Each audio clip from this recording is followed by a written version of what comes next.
Kahit ilang 7 taon pa ang paulit-ulit, hihintayin kita, Crisostomo.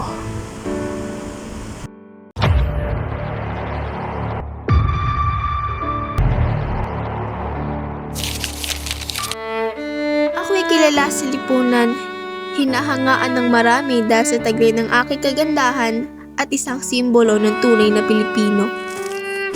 Lubos ang aking kasiyahan nang malaman kong babalik dito ang aking kasintahan na si Ibarra.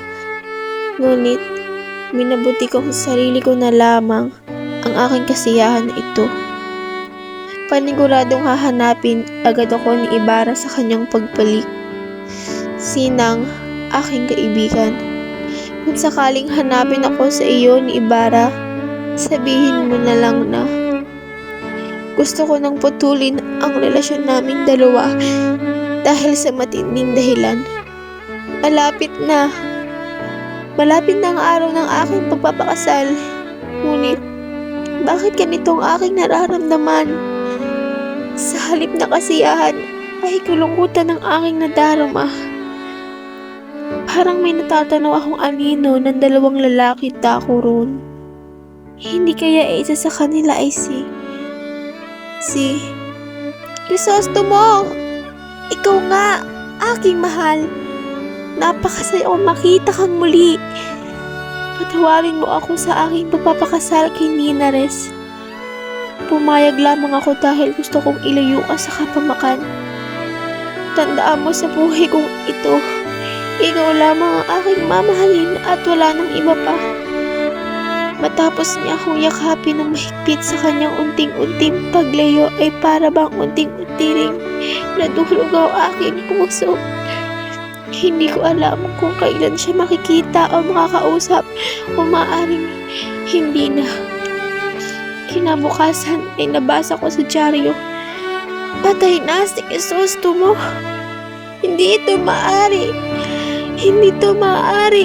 Kagabi pa lamang ay nakita at nakausap ko siya.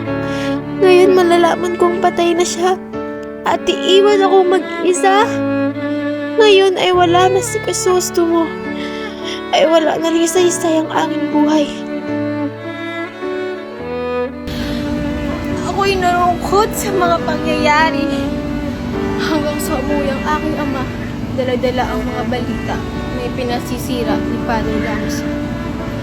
Kasunduan ng pag-iisang dibdib namin ni Crisostomo Ibarra. Ninanais nila akong ipakasal kay Linares.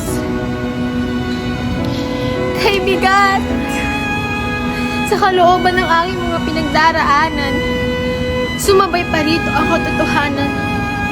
Ang aking tunay na ama ay si Padre Damaso. Mas lalong gumuhong pangkat mas gumulo. Unti-unting nagugunaw ang aking mundo hanggang sa tinanaw ko sa ilog sa di kalayuan. Crisostomo! Crisostomo! Patawarin mo ako sa sasabihin ko.